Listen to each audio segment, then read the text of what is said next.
You are watching State of Real Estate. Every Friday at 12 noon Eastern Time. Grow your real estate business. You're watching State of Real Estate.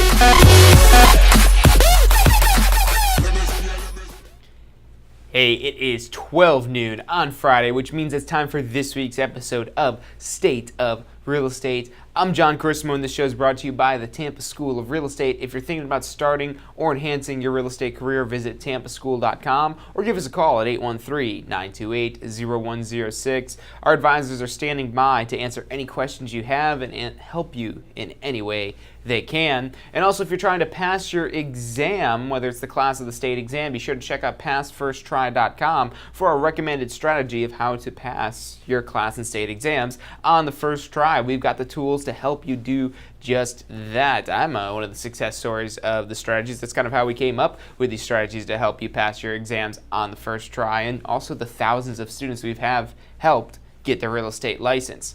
But what we're talking about today, since we do work with a lot of new agents, and you might also be thinking about this even in your current position, even if you've been in the real estate industry for 20 years. And what we're talking about today is how to choose a real estate broker. How to choose a real estate broker. And this is a concept that baffles a lot of agents that are new to the industry. You're going to be bombarded not only by information, but by invitations from brokers in the area to come check out their brokerage. So now the question comes down to, how do you choose which one it is?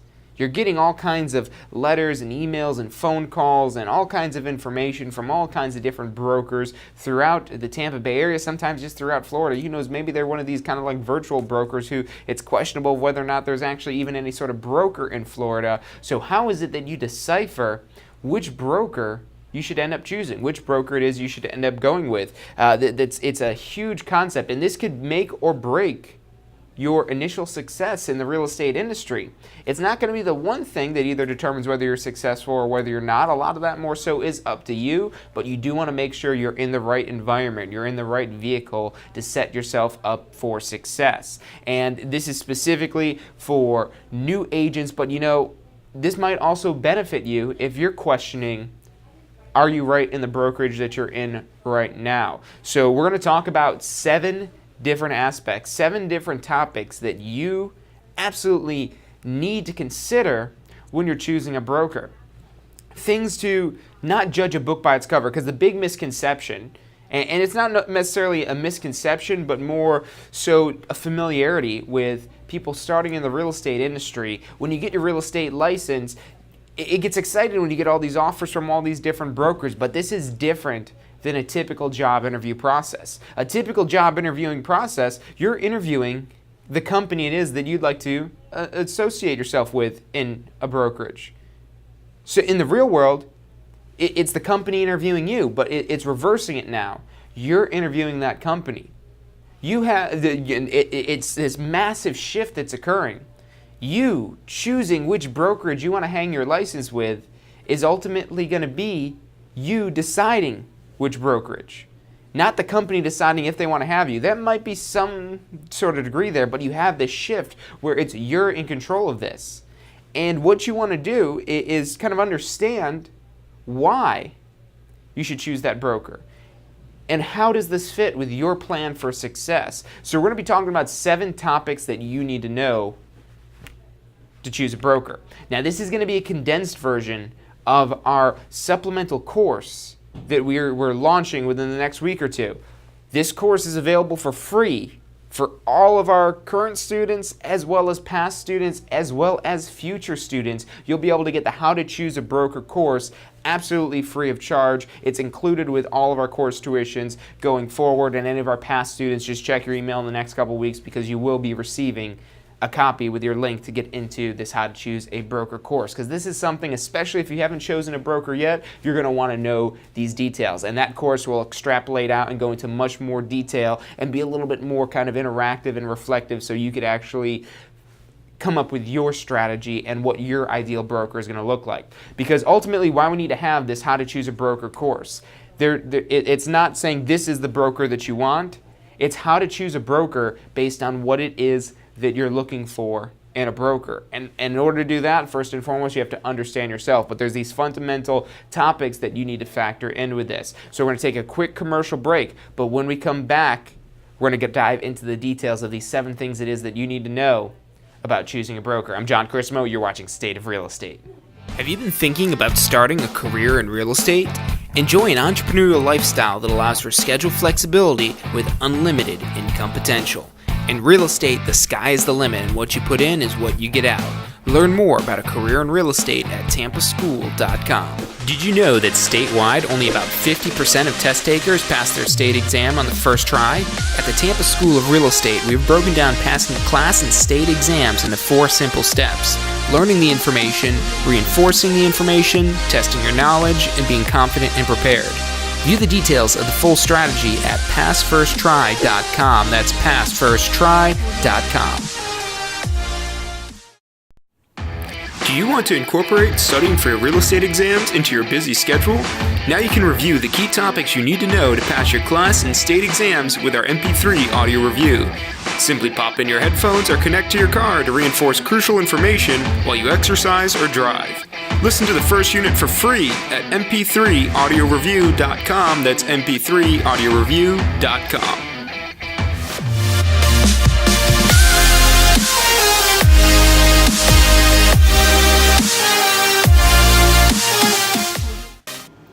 Hey, if you liked the show today, be sure to hit like and subscribe and post your comments. Thanks so much for watching.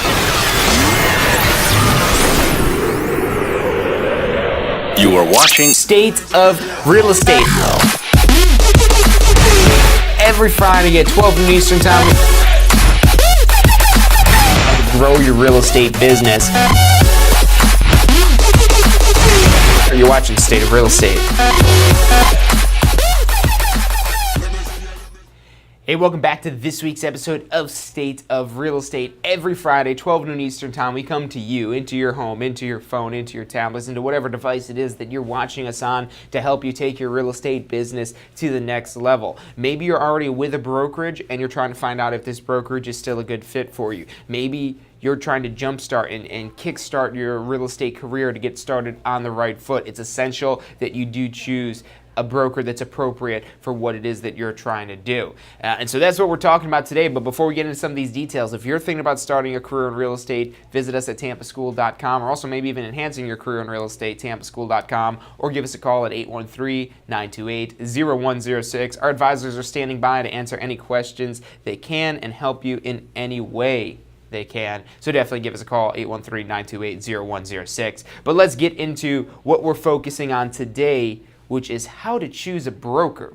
And again, this is a complete paradigm shift from the normal type of job interview type of process. A job interview, you're going to a company where they're interviewing you. You might ask a few questions, but primarily the questions are typically asked by that company. Now, in the brokerage space, it's not where they may ask you some questions, but typically, they're going to be saying, we offer this, we offer that, we do this, we do that, and this is how we're going to help you succeed, and so on and so forth. It's your job now to ask the questions, because what you're trying to do is demystify that broker's offering to see if it compares and if it lines up with your plan for how you want to enter and succeed in the real estate industry. So we're going to be talking about the 7 things it is that you need to know. And the whole reason we're doing this episode today, not only to help you guys out, but also give you kind of a sneak peek into the course that you're going to be getting for free if you sign up for an online or classroom course with the Tampa School of Real Estate. Because going forward, it's launching in the next week or two. We're going to be launching the How to Choose a Broker course as part of all of our courses. And again, if you guys are one of our past students, check your email in the next couple of weeks, because you'll get this course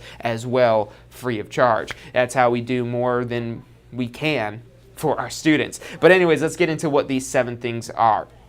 So, and I've worked with a lot of new agents and helped them start their career. And I've seen agents across the spectrum of the different brokerages. We have the brokers that offer you 100% of your commission. And then we have the brokers that'll maybe split you 50% with your commission. Or I've even heard of, I haven't seen this, but even lower situations where maybe you're only getting cut in on 25% of the total commission. So now the question comes down to, where are you going to fall on here? Shouldn't you just choose the 100% brokerage because you know you want to keep all of your money? What makes it when the 100% brokerage exists? Why would anybody choose one of these situations where maybe they're only even getting 25% of their commission? Does that make any sense whatsoever? And the reason is, really no two brokers are the same. And there's thousands of brokers throughout Florida, thousands of different brokers with all these different flavors, all these different offerings, and all these different things that may or may not benefit you as an associate of that broker. So what you need to do really, and that's what we're going to be doing, going through these different things, is understand, okay, these are the things that you need to keep in mind, and now how much of this does that matter? Because if you just need a broker for the legal purpose of having a broker, that's why the 100% brokerages exist. The 100% brokerages exist. They charge very minimal fees, but again, it's the whole concept of you get what you pay for. There's obviously, should be at least, more being offered for these brokers that will charge more fees or have lower commission splits or whatever it may be. That's what it should look like. There's typically more value you would get from those types of brokers than you would with 100% brokerage. But again, that depends on the type of agent and what it is that they need out of a broker. So these 7 items that you need to pay attention to, we've already kind of touched on one a little bit, and that's the first one I like to mention. It's cost. So cost is a big factor in understanding what it is that's going to make you successful in real estate. The number one reason why businesses go out of business, not real estate businesses, but all businesses across the board. There's been numerous studies that have been done, but the number one reason why a business goes out of business, discontinues doing business, is running out of money. Sometimes they'll call it lack of capital.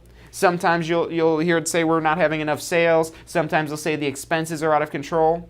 But what it comes down to, we're talking about the same thing, not having enough money to operate the business. So the costs are an essential factor. It's not the only thing, but it's absolutely something you need to understand.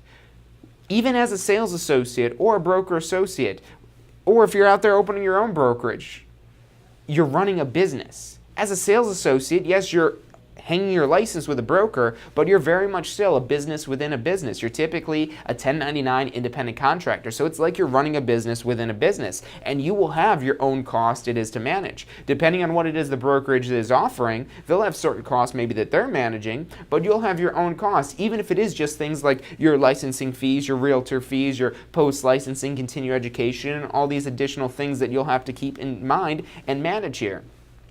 What you want to be careful about with the cost, and this is one of the big things that I do like to hit on when we're talking about cost, is making sure that you're not going to run out of money. That when it comes time to do your post-licensing, and the post-licensing, we're not even talking about a very expensive course. I mean, maybe $150. Currently, our post-licensing course, $149 or $119 if you do it online. So this isn't a lot of money, and then maybe another $50 or so tacked on for your renewal fee with the state of Florida. But if you've gone all this time, if you've gone the 2 years that you now have to do post-licensing and you haven't done any sort of business, that makes you wonder if you even want to continue to invest in your real estate career. Now, hopefully you're going to have much more business much sooner than within 2 years out, but it does depend on how much it is that you're involving yourself in here. If you're a very minimal part-time agent, you're just starting this, because you want to kind of get your feet wet in and maybe do a deal or two, we could find yourself 2 years down the road and you still are trying to get a deal done. If you're jumping in full-time, hopefully you should get some business going quicker, but regardless, the point being here is you need to understand the cost. And the more you understand what your path in the real estate industry is going to look like, whether you want to be that full-time agent that's the next top agent, or you're just looking to do something a little bit in your spare time, either way, there's going to be costs it is that you have to manage. The more involved and the more you're relying on your real estate business, the more costs it is you'll typically have to manage. But regardless, even in the most minimal scenario, you do have to keep in mind these costs for renewing your license, taking your post-licensing courses, the Association of Realtors, your MLS fees. When you have listings, you'll have signs that you'll have to purchase. You'll need lock boxes. Sometimes your broker will offer these items as well, and that's definitely something to keep into mind, to keep into account here. And that's the difference we have a lot of times between these different brokers. There's thousands of different brokers, and they all have different cost structures. Again, you might have those 100% brokers where you get all of your commission, but again, the brokers, just like you're in business to make money, the broker is in business to make money as well. And there's really two ways the broker can make money. They could either be a competing broker actually out there competing with you basically for listings, for buyers, and so on and so forth. And that's perfectly fine. It almost sounds like a bad thing that your broker's competing with you, but there's so much business out there, they're really not competing with you. But now the key thing you do want to keep in mind with this, in that type of scenario, with a competing broker, is that broker may not have the time that you need to give you the personalized attention you need. The personalized attention is another aspect we're going to be talking about that you need to keep in mind when you're trying to choose a broker. Now, the other way a broker can make money, and this is typically how brokers are making money, and this is how it's really structured for brokers to make money, is off of their agents, off of their sales associates, off of their broker associates, off of the people it is that they've surrounded themselves with, and the people it is that they have in their brokerage. So that's how it is that they're typically making money. And even in that 100% scenario, you'll typically have where you'll have some sort of transaction fee that's being charged for every closing you have, some sort of monthly fee possibly. So there's still something where the broker is making some sort of money. There's no brokers that are really out there to basically offer to be a broker for you and not charge you a penny. So the brokers, again, they're making money off of you making money. Now, just to kind of sum this down and distill it down, typically for new agents, probably 99% of the time for new agents, that 100% scenario isn't going to work for you. Unless maybe you had a license in another state and you maybe know everything about real estate and you don't need a broker other than the legal purpose of having a broker, maybe then you look at that 100% broker. But when you need the structure and environment and the other things the broker could offer to you, especially that personalized attention when you're first getting started out, when you have a deal it is that you don't quite understand, maybe something in a contract or along those lines, and you have a broker it is that you could go to that could properly advise you on what it is that would be best, or even if it's just something about taking your business to the next level. If you've got a business, that a broker that's very business oriented and business minded, that's definitely going to be beneficial to you. And that's where we shift more into the spectrum to these brokers that will have larger fees. They may be charged larger fees, there might be monthly fees, there might be annual fees, there could be some sort of brokerage split in there. There's some way it is that that broker is making money. And now on top of the broker making money, the broker is offering more typically to their agents.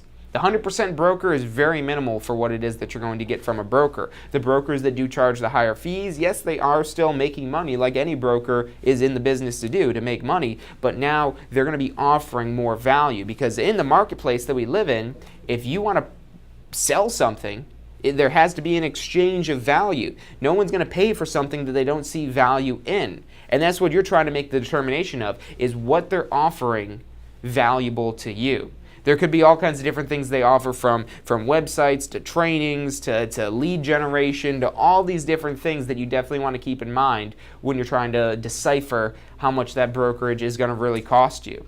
It's going to cost you a lot more if you don't have a broker that's there to support you when you need support. If you need the support of a broker and you maybe try one of these 100% brokerages where you're not getting support of a broker, that's going to cost you right then and there. So the costs are definitely something to keep in mind. It's okay to have costs. There's no broker. You're not going to find a broker where you're getting 100% of the money and you don't give the broker anything. There's a way somehow that the broker makes money even if they are a competing broker. So there's always some cost associated with joining a broker. If you don't want to have costs associated with working in the real estate industry, you're going to have costs regardless any which way you go being in the real estate industry, but that's where you want to join a broker. Find a good broker that's going to help mentor you and teach you the tips and the tricks and the tools of the trade, so that way after you've gotten your 2 years experience requirement, you can go on and take the broker course and start your own brokerage, and then you're able to be even more independent. But I'll tell you what, I've had a lot of agents that have thought they're going to go that route and realize that they love the brokerage it is that they're with. So that's the cost aspect of this. The key thing, and again, our course that you get free with your registrations, free with any pre-licensing registrations that dive into detail about how to choose a broker. We'll go more into what some of these costs and deciphering what a particular cost might actually entail and what that actually ties into.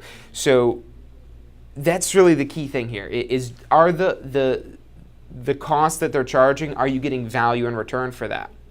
Maybe the website it is that they're offering isn't a great website and it's not going to give you any sort of return on investment. That's not something of value, just to give you an idea here. So you want to really decipher, all the cost it is that they may be charging, or the few costs it is they're charging, and determine whether or not you're getting the value you need in exchange. And so that's for keeping in mind the cost. Now we're going to talk about some other categories here. We're going to be talking about lead generation. We're going to be talking about training. We're going to be talking about personalized attention. We're going to be talking about technology. We're going to be talking about freedom. We're going to be talking about growth for your future and planning for that future, because these are all important things to keep in mind when you're choosing a broker. But we're going to take a quick commercial break. I'm Jon Carissimo. You're watching State of Real Estate. When we come back, we're going to dive into more detail about these things that you need to know when you choose a broker. Have you been thinking about starting a career in real estate? Enjoy an entrepreneurial lifestyle that allows for schedule flexibility with unlimited income potential. In real estate, the sky is the limit, and what you put in is what you get out. Learn more about a career in real estate at tampaschool.com. Did you know that statewide only about 50% of test takers pass their state exam on the first try? At the Tampa School of Real Estate, we've broken down passing class and state exams into 4 simple steps: learning the information, reinforcing the information, testing your knowledge, and being confident and prepared. View the details of the full strategy at passfirsttry.com. That's passfirsttry.com. Do you want to incorporate studying for your real estate exams into your busy schedule? Now you can review the key topics you need to know to pass your class and state exams with our MP3 audio review. Simply pop in your headphones or connect to your car to reinforce crucial information while you exercise or drive. Listen to the first unit for free at mp3audioreview.com. That's mp3audioreview.com.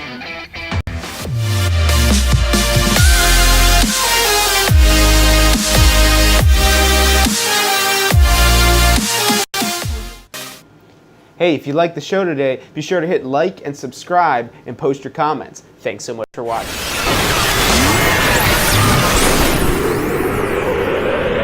You are watching State of Real Estate. Every Friday at 12 noon Eastern Time. Grow your real estate business. You're watching State of Real Estate. Hey, welcome back to this week's episode of State of Real Estate. Thinking back on what we've done so far, I feel like I'm being very serious, but that's because this is a serious matter to keep in mind when you're starting your real estate career. This is one of your first kind of major decisions that you're making for your new career that is you're starting. Maybe you're watching this and trying to understand if the current broker you're with is the broker that you want to stay with, and hopefully this will kind of help make that a little bit clearer for you. I'm not here today, and neither is our course that we're offering, again, with all of our registrations, to tell you this is the type of broker it is that you need. There's 1,000 different types of brokers, and there's even more different types of agents. Some that will be okay in 100% brokerage, that have the experience, the knowledge, and things necessary, and then some that need more of the structure of some of these different types of brokerages that have higher commission splits and things like that, or maybe you fall yourself somewhere in between. But the key thing here is, because these brokerages are so different, you have to go into the details of what it is that you need out of the broker. So that first segment, we were really kind of just talking about the cost, and that's definitely a big thing to keep in mind. But there's 6 other things that I want to talk about that are very important to understand when you're choosing a broker. So our second thing we need to cover is lead generation. So lead generation is crucial to your success in real estate. Now, lead generation, let's talk about what that really is. This is how you're getting business. How are you going to be a business if you don't have any business? You see the importance of this here. Now, this is where certain brokers will be much more valuable to certain types of agents when they don't want to do lead generation themselves. If you're not looking to do lead generations yourself, that's where you want a broker that's going to do lead generation for you. And I'm going to tell you up front, those brokers are typically going to be more expensive brokers, whether they're charging you more fees or they're maybe charging you more commission. They're giving you a lower commission split. That's maybe where you have a 50-50 percentage type of broker or something along those lines, because they now, not only do they need to make money, again, the brokers are in business like any other business that's in business to make money, and even the 100% brokers are still in business to make money, and there's still transaction fees and monthly fees and so on and so forth that they're making money with. But now on top of that, with these brokers that are doing the lead generation for you, they're going to charge a higher fee. Now, there's, again, a lot of different brokers. There's brokers that have immense lead generation platforms, especially a lot of the bigger name brokerages will be able to generate leads very easily just because of their name recognition. And what they do typically is they'll pass those leads along to their agent. But since they do have the higher cost of generating these leads, again, that's going to pass along a higher cost to the actual agents. Again, whether it's through lower commissions or higher fees it is that they're charging you, and sometimes even both of those together when you're comparing them to other brokers. So, and then just a side note with this here, all this information it is that you're taking in here, again, you want to find your plan and figure out what it is. And if you go to that first broker and you're like, oh, perfect, this broker lines up exactly with my plan, I would still say go get a second opinion, and not necessarily go get a second opinion, go make a second opinion. Go to a different broker and interview that broker and see how it is that they compare. Because the more brokers it is that you interview and the more it is that you start to understand what brokerages are available and what brokerages have to offer, the better idea you'll be able to get of if that broker does really line up with your ultimate major goals and purposes and reason why you even got your real estate license in the first place. But the lead generation is a big part of this here. Now, the one thing with this, when you have your broker that's generating the leads for you and you're not generating the leads yourself, and now this again does depend on the type of person, because there's there's a lot of agents that will say, no, I don't want to do lead generation at all. I don't like talking to new people. I don't like having to sell or whatever that may be. You could still be successful in real estate, but you do have to leverage the power it is of others. Or maybe it's not even necessarily a broker that's going to be generating the leads. Maybe you're joining a real estate team within a particular brokerage, and that team is going to generate the leads for you, and it does give you a more specific role it is that you're going to achieve here.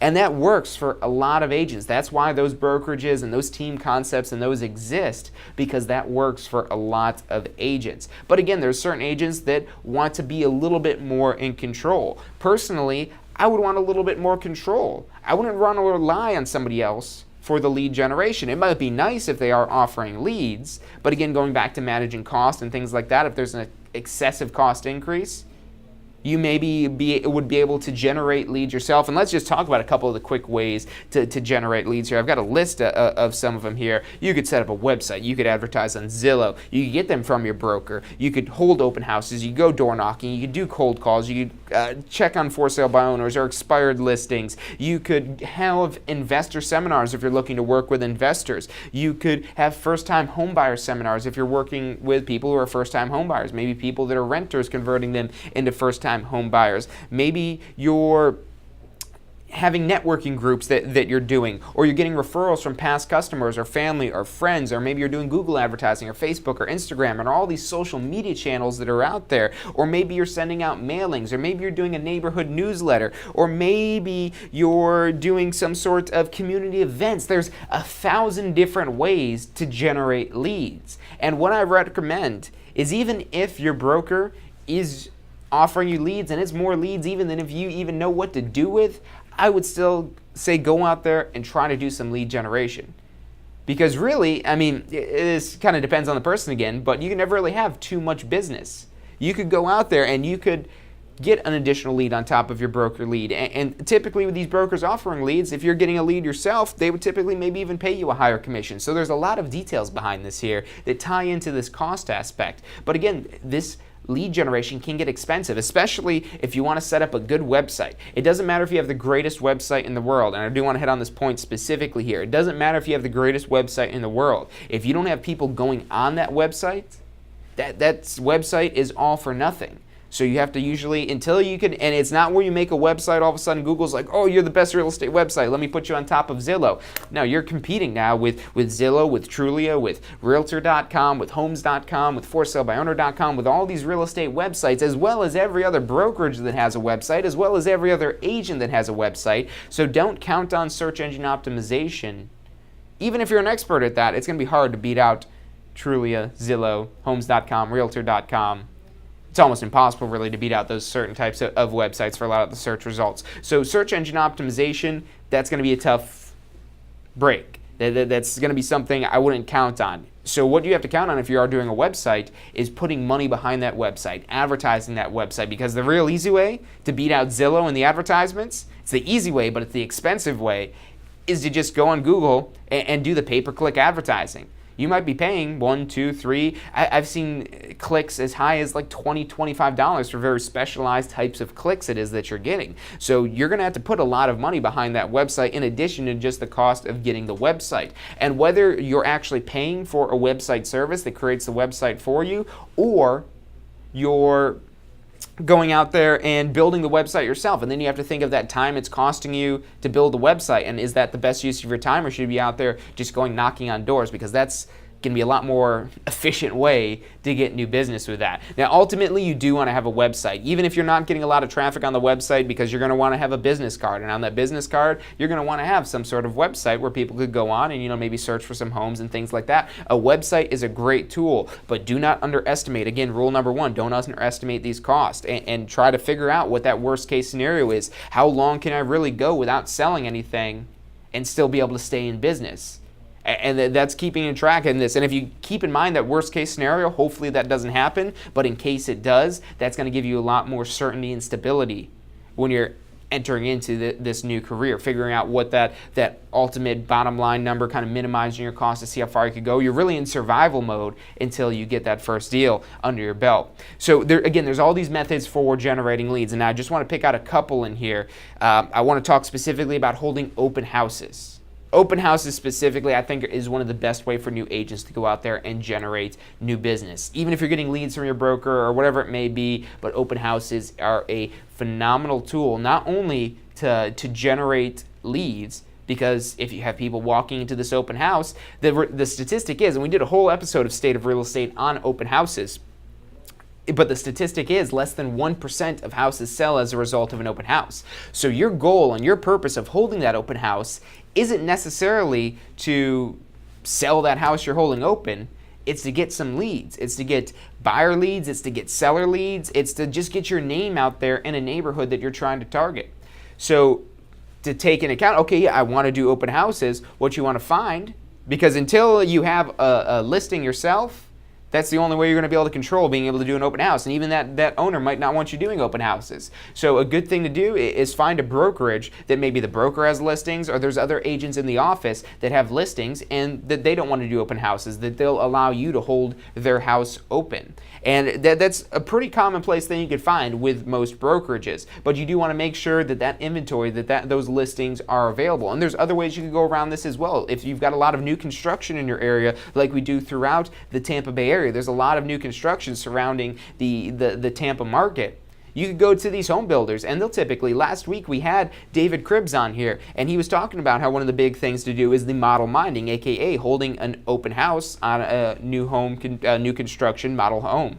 So that's a huge thing, the open houses. You're practicing your abilities to talk with people, to talk about real estate, getting to know people, speaking to your business. So that's probably the number one thing I would say if you're looking for some way to generate leads, is holding the open houses. And definitely make sure you check out that State of Real Estate episode about holding open houses, because we go into some detail there about what it is that you want to do to maximize your return on investment from these open houses. The other one I want to talk about here, really it's kind of two of them together here, is door knocking and cold calling. And now these kind of seem like taboo things that you might not want to do.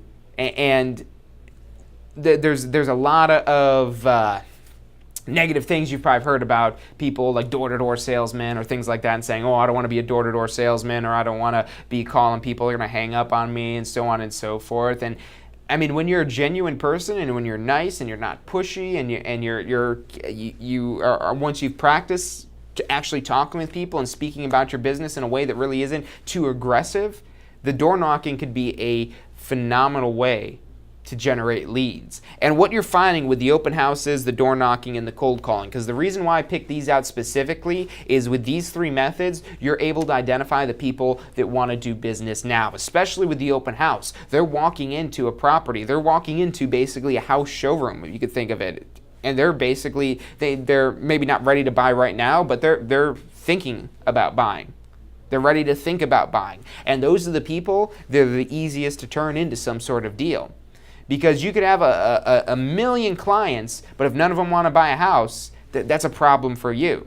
or none of them want to sell a house. That's a problem for you. So what you want to do is try to not only just lead generate, and again, all the people that walk into your open house, they're not always going to want to buy right then and there. They might just be thinking about buying or thinking about selling, and you still want to stay in touch with these people and connect with them and follow up with them and stay in touch through social media or text message or phone calls or emails or all these different ways. Again, make sure you watch that open house State of Real Estate where we go into some details. Again, maximize the return on investment from your open houses.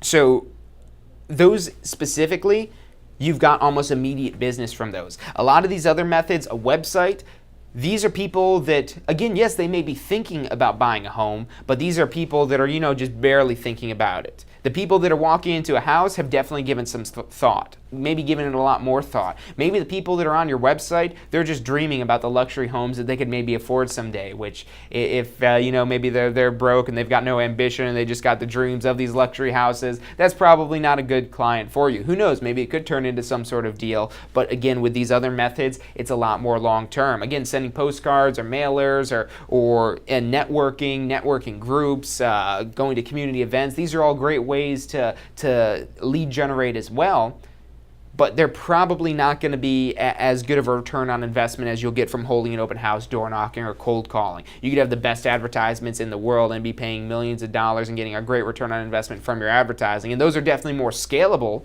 than going knocking on the doors, because aside from building a team around you of people that are going to go knock on doors, there's really only one of you, so that definitely has a time cost to this as well, but it's very effective for, especially when you're starting out and you're trying to minimize the cost. You're in survival mode of trying to minimize the cost until you're able to kind of get some deals under your belt, and then you could start investing in some of these other, a little bit more passive forms of marketing and getting in people's face and getting people to actually know who it is that you are. But the lead generation is essential. The leads are like your oxygen. If you don't have any leads, you're going to choke.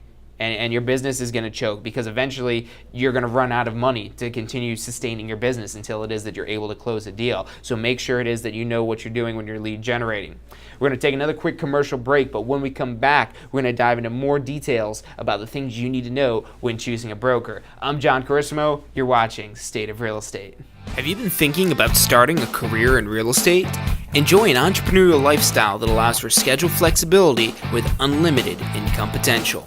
In real estate, the sky is the limit, and what you put in is what you get out.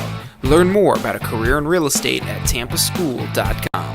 Did you know that statewide, only about 50% of test takers pass their state exam on the first try? At the Tampa School of Real Estate, we've broken down passing the class and state exams into 4 simple steps: learning the information, reinforcing the information, testing your knowledge, and being confident and prepared. View the details of the full strategy at passfirsttry.com. That's passfirsttry.com.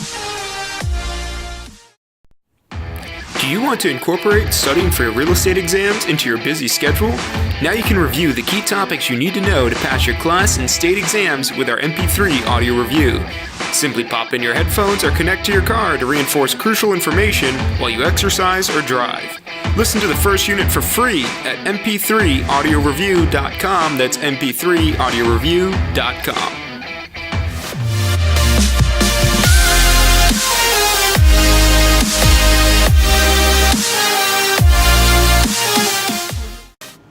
Hey, if you liked the show today, be sure to hit like and subscribe and post your comments. Thanks so much for watching.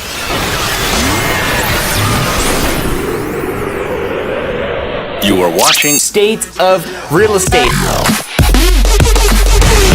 Every Friday at 12 noon Eastern Time.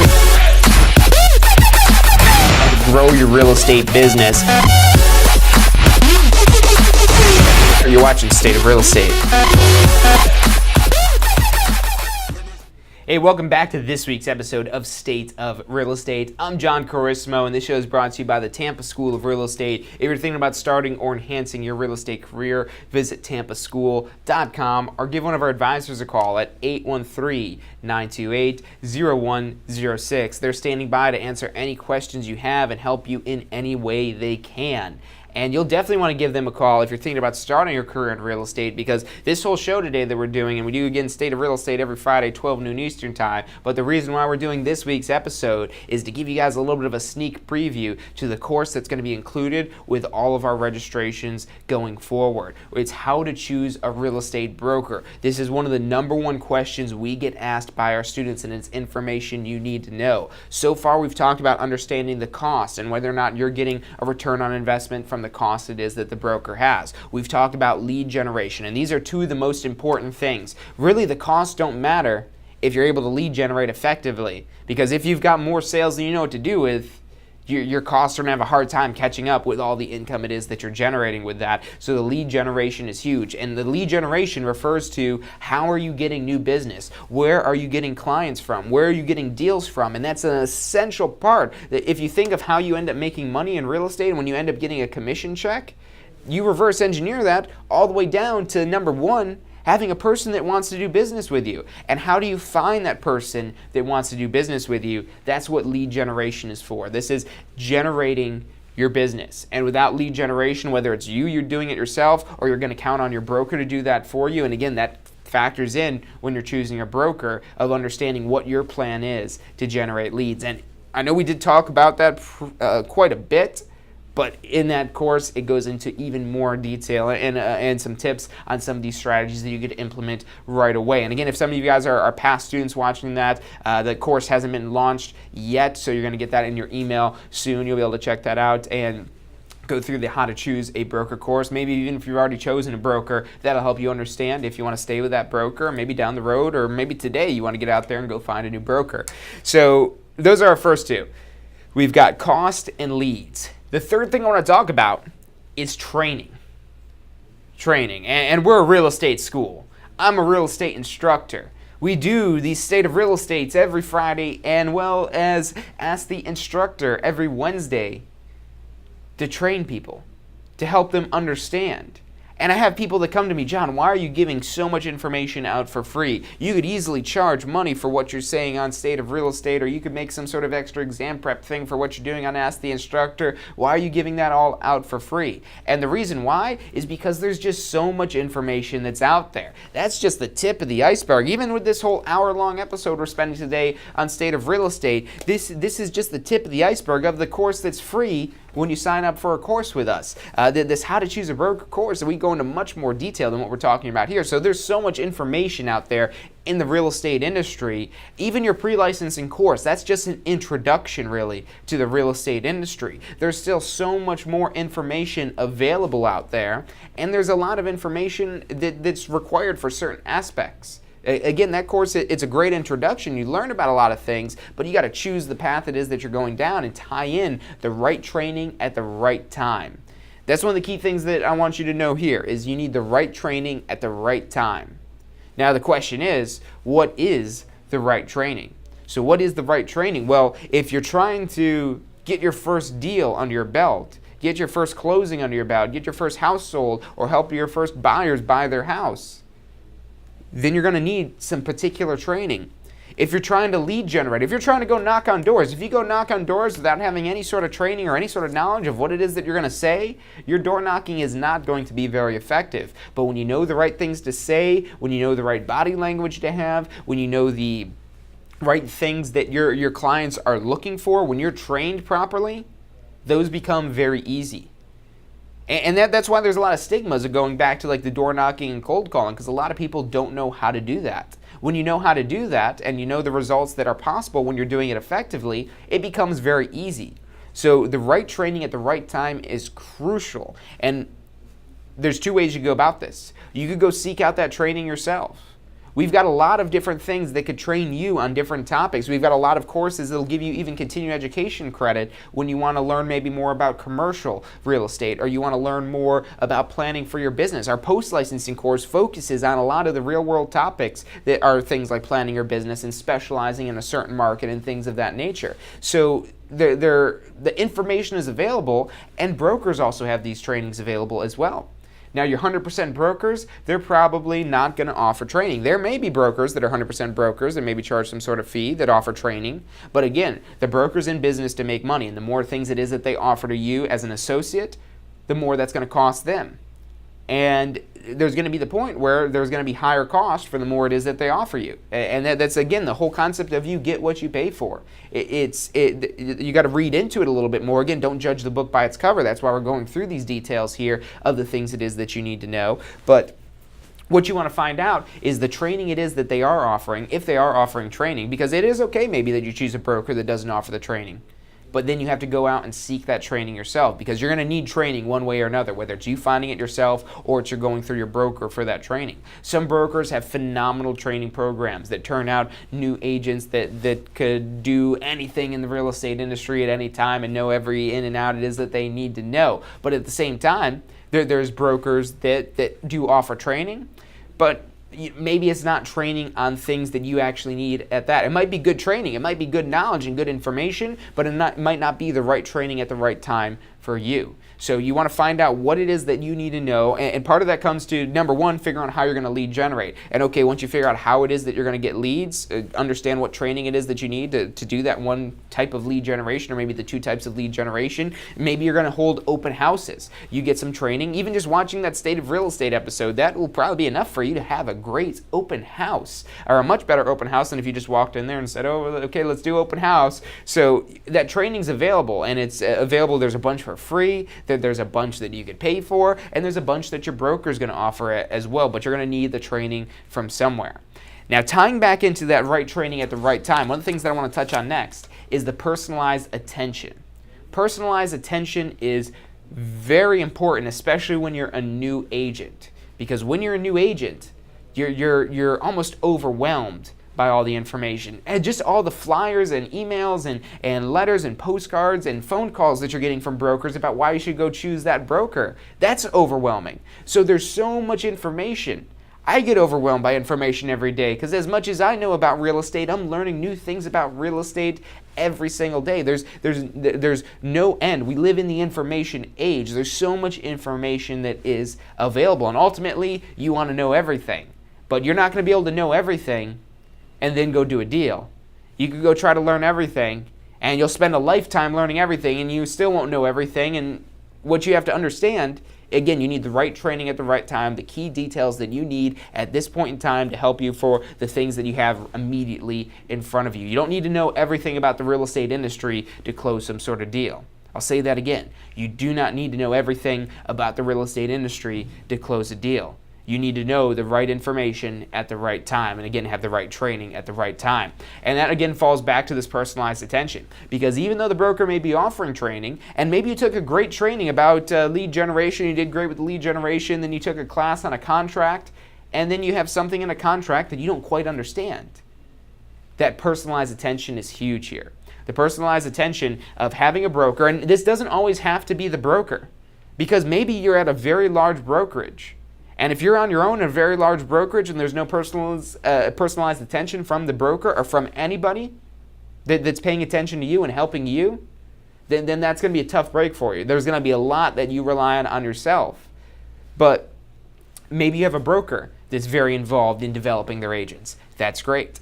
Maybe the broker isn't as involved because they're more involved with managing this massive brokerage they have, or this very productive and this very busy brokerage they have. And that's a great environment to be in if there's somebody available to give you the personalized attention. I've heard horror stories from agents that went and joined with a certain broker, and they said, yeah, I had to set an appointment to meet with this one person who wasn't even the broker, and then I finally got to meet with them like a week later, and they didn't even know the answer to my question. So having that accessibility, that personalized attention from somebody, whether it's you're able to just text your broker or have a quick 5 or 10 minute conversation with the broker or maybe the sales manager or somebody in the office that will, if they don't know the answer, they're at least able to point you in the right direction. That's very important that you have that personalized attention. And again, in that How to Choose a Broker course that you get for free for signing up a course with us, that's going to go into even more detail about making sure you get that personalized attention. And we even give you a few interview questions as well, things you could ask the brokers that'll help decipher this and clue you in on this information of what you want to extract out of that,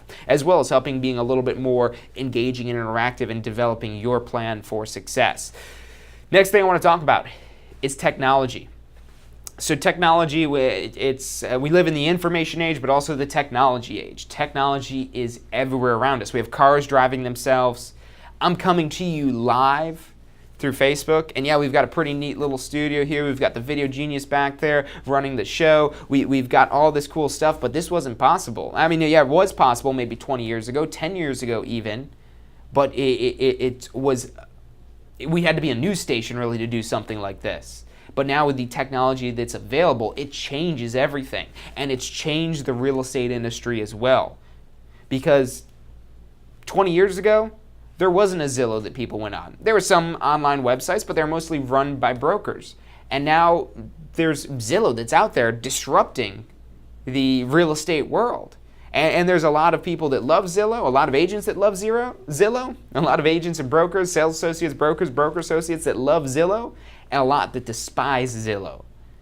But ultimately, it's not just Zillow, it's the technology. It's the technology that's changing the space that we're in. It's inevitable in this day and age that people are going to go online and look at housing before they go look at housing in person, before they go look at homes, before they go look at condos, before they go look at any sort of real estate. They're going to look at it online. Investors now, they don't even have to visit properties. A lot of times they're going and buying property sight unseen. They're just maybe doing some Google Maps saying, okay, yeah, I'm interested in this property. Can you go take some pictures of this property and send it to me? And that's how you're helping out an investor. Before we had like the digital cameras and everything like that, yeah, maybe we could send them some pictures, but we got to go take them, go get them developed, go put them in the mail, and then send them out to them. They could look at that. It'd probably be easier for them to just fly out to a particular place or go visit a particular place of where they're trying to invest in a particular property. So the key thing here is that the technology is changing the industry right now. The technology is changing, and it's ever changing. Just like there's always more knowledge available, there's always new technology that can either help you or hurt you. So it's not a matter of really whether it helps you or hurts you, because again, we've got the two teams really. We've got the people, maybe the third team of people that don't care, but we've got the people, the brokers and professionals that love Zillow, and the professionals that hate Zillow. The difference is the people that love Zillow, the brokers and the sales associates, they're leveraging Zillow's technology. They're leveraging the websites or whatever technology it is that we're talking about here. They're using that to their advantage. I would venture to say the people that don't like Zillow, especially the ones that despise Zillow, these are the people that aren't leveraging the technology. And maybe they do leverage the technology, but they don't agree with everything it is, but that's fine. What ultimately matters for you at the end of the day is, are you able to use the technology? Or even if you're not using that technology, you have to know that it is out there. And now, going back to choosing a broker, the brokers will offer technology. They might have a customer resource manager, a CRM. They might have a website it is that you get. But again, and these are things that it is that you need. For technology, the number one thing that you want to utilize the technology for is having a way to manage your database. Because you can manage this on pen and paper, but that's especially when you have a database that's worthwhile, a large enough database where you've got enough clients to get you a steady flow of business, you're going to need a lot of paper. You're going to need a lot of pens, a lot of pencils, and you're going to do a lot of flipping around. It's going to be hard for you to find the information. The benefit of technology is that it does make it easy for you to fully understand who are the most likely people to buy or to sell or that type of stuff, and it makes it very quick and easy where you can pull it out right on your phone. You could have it in your pocket all the time, your database, instead of having to go through files and folders and all kinds of things like that. So you want to leverage the technology. The key thing that you want is some way to manage your database, and there's a lot of brokers that offer a solution to that. And again, those brokers, the more that they offer, typically the more cost it is that they have. And with anything in the market, you've got price and value. And when the price exceeds the value, when your price is here and your value is here, that's not worth it. That's not a deal. But when your price is here, let's say the price is still here, but your value's up here, now all of a sudden that's worth it. When your value exceeds the price, you could have the same exact price, but if the value's here versus the value being here, which one do you want? You want the value exceeding the price. So again, you look at what the broker is offering, and if they are offering some sort of database or some sort of website or things like that, you want to find out if that would be something you would use. Now again, it's absolutely possible to succeed in real estate without even having a website, and it's definitely possible to try to avoid the technology altogether and still be successful. It'll probably make your life easier the more you use the technology and leverage the technology. But what you want to pay attention to also, not only whether or not the broker offers something, but now, is this something that you're going to use? My recommendation on this, when brokerages are offering some sort of technology platform, avoid the word proprietary or exclusive. So a brokerage is a real estate company, not a technology company. Zillow really isn't a real estate company, they're a technology company. And that's why they've been able to succeed at what they do, is they're constantly making their platform better, but they're doing that technologically.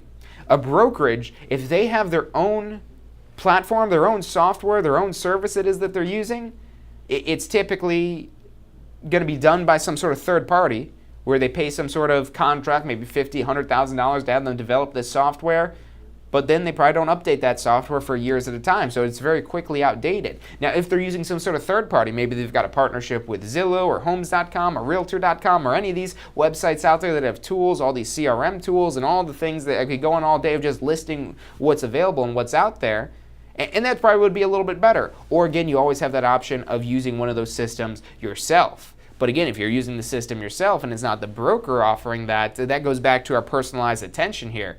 Because you might need a little bit of personalized attention if you're not the most tech-savvy type of person. They might have a hotline or some sort of tech support line to call from the technology company it is that you're using, but if it is through the broker, that does kind of help bridge the gap. If the broker uses this software and knows that it works, it could be a little bit outdated and still be very effective at generating business, which is the whole purpose of having all of this software.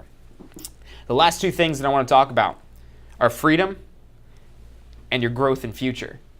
So, with this freedom, and we are running short on time. Again, we could go on for a very long time, and we do go on for into a lot of these details and what's actionable and what you'd actually use in this How to Choose a Broker course that you get with any sort of registration for a pre-licensing course with the Tampa School of Real Estate coming in the next week or two. We're launching that. Now, with the freedom aspect, a lot of people get into real estate to have freedom. They don't like the job it is. They don't like the boss that they have. They don't like having to work a certain set of hours, and that makes real estate very appealing. But now, when you're in that situation of where you don't want to have somebody telling you what to do, you want to work your own hours and so on and so forth, the key thing, and hopefully you understand this, is you do still have to work. You still do have to actually do something. And when you don't have that structure of you need to do this at this time, that becomes a little bit more involved on your part to make sure that not only are you doing the things you need to do, but you know what it is that you need to do. And there's brokerage operations that are out there, and especially the team type of operations, where it's a real estate team, and you're thinking about maybe joining that particular team, where they've got more of this structured. They know what this system looks like, and they need a person to fill in a gap in that system, to do a particular thing. They'll tell you what it is that you need to do. They'll offer you training on what it is that you need to do. And that might sound great, but that is specifically if you're looking for more of that structure. Because what happens with that there's pros and cons to all this here, which is why there's no one right answer for what's the type of broker it is that you want to choose. So what you want to look at is, are you getting a return on investment from this, number one? Being part of this team, is that going to be worth it? Are you willing to sacrifice some of that freedom to be part of this team? The second thing you want to pay attention to here is tying into this last step, this last thing you want to consider, the seventh item for your growth and future.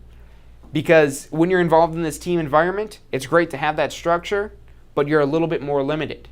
Unless the team is growing, the entire team, which is a lot larger beast to kind of move up, then you're kind of stuck in this one position here.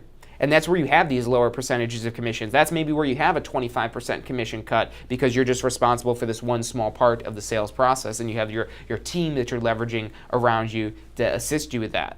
And that's great, again, as long as you're not looking for freedom. If you're looking for the freedom, because when they need you for that particular role, when they have the things it is that they need you to do, they want you to do those things. They want you to accomplish those activities it is that they've set forth. And if you're not doing those things, if you're like, nah, I don't want to go hold an open house this weekend, but a big part of your role is holding open houses or going door knocking or things like that, and you don't like being told what to do, that's where you don't want that type of environment. So again, this comes based on you as the type of person it is that you are.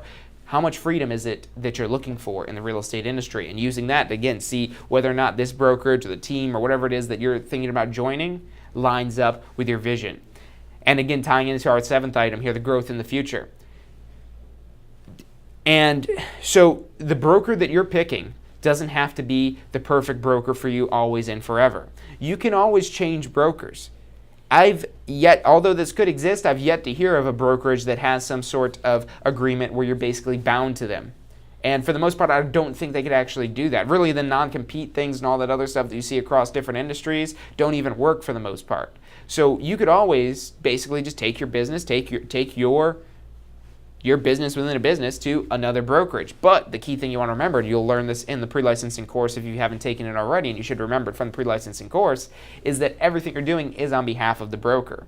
It's on behalf of the broker, so any current deals that you have, any current contract, and so on and so forth, are all property of that broker. So if you leave and go to a different broker, you're leaving that stuff behind. You may be able to take your clients with you where you don't have active agreements, your contacts, your people it is that you know, your sphere of influence, your database it is that you've built up, but any sort of active contracts and agreements they have, they're with the brokerage, not with you directly. So those don't transfer with you if you decide to choose a new broker.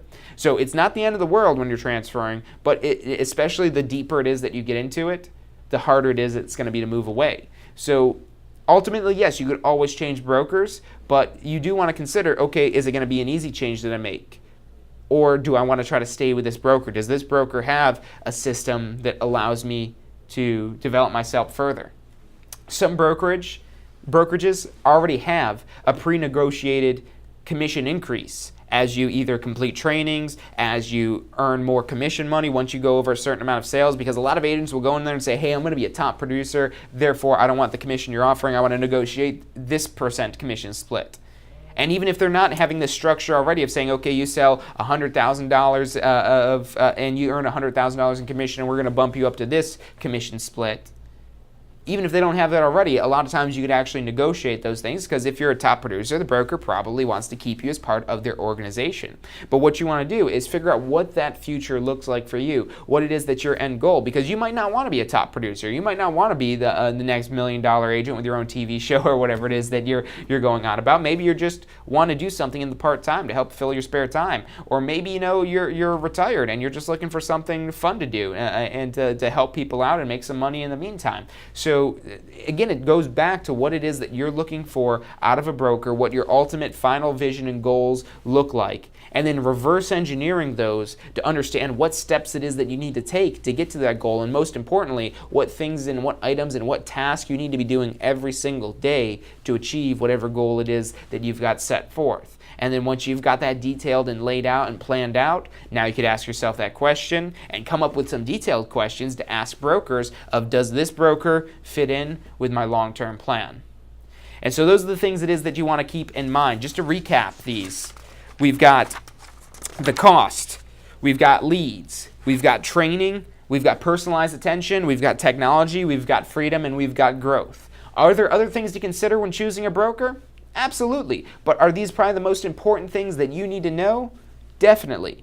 The first two, particularly the cost and the leads, those are probably the two most important things. If you take away anything at all from this episode, it's understanding the cost and the leads aspect of this here. Understanding how to make sure you have enough leads to keep your income above your cost. Because as long as you can keep your income above your cost, you should be able to stay in business because you're making money. But when you don't have enough income, you don't have enough leads to overtake that cost, and your costs, maybe they continue to rise or they just continue to be up there, you're running at a deficit, that's going to be hard for you to stay in business. So those two things you need to really pay attention to. Those are probably the most important things to consider when choosing a brokerage, but these other factors contribute to the lead generation and contribute to the cost it is that you're going to have. So those are the 7 things you need to keep in mind when choosing a broker. Like I said, if you're signing up for a course with us, you're going to get this course for free, included with your course tuition. For any of our past students that are watching this episode, hopefully you've gotten some great information out of that, but we've got even more information in this course, and you're going to get this course for free. Just check your email within the next couple of weeks. And also, tune in next week for next week's episode of State of Real Estate, every Friday at 12 noon Eastern Time. And if you're not subscribed already, if you're not liking this State of Real Estate episode, what are you doing? Subscribe to the channel. Like us on Facebook. Go on tampaschool.com/success and put in your email, and you'll get all of these episodes that we've done every Friday at 12 noon Eastern time, where you can watch them, you can replay them, you could slow me down when I start going a little too fast for you, and you have all these at your disposal, and those are available absolutely free, not just to our students, but to anyone that wants to learn. And again, subscribe, because every Friday, 12 noon Eastern time, we do State of Real Estate. Every Wednesday, 12 noon Eastern time, we do Ask the Instructor, and these are shows that are really geared toward helping you understand the real estate industry and take your business to the next level, because our biggest motivation is seeing our students succeed. We want to see our students succeed in every way possible. So tune in next week at 12 noon Eastern time for State of Real Estate. I'm Jon Carissimo. The show is brought to you by Tampa School of Real Estate. I'll see you next Friday. Have you been thinking about starting a career in real estate? Enjoy an entrepreneurial lifestyle that allows for schedule flexibility with unlimited income potential. In real estate, the sky is the limit, and what you put in is what you get out. Learn more about a career in real estate at tampaschool.com. Did you know that statewide, only about 50% of test takers pass their state exam on the first try?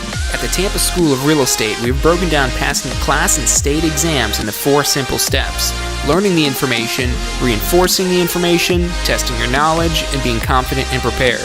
View the details of the full strategy at passfirsttry.com. That's passfirsttry.com. Do you want to incorporate studying for your real estate exams into your busy schedule? Now you can review the key topics you need to know to pass your class and state exams with our MP3 audio review. Simply pop in your headphones or connect to your car to reinforce crucial information while you exercise or drive. Listen to the first unit for free at mp3audioreview.com. That's mp3audioreview.com.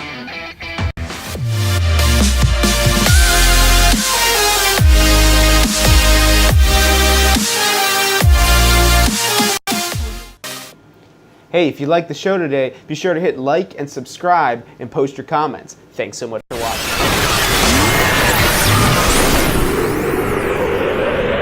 You are watching State of Real Estate. Every Friday at 12 noon Eastern time. Grow your real estate business. You're watching State of Real Estate.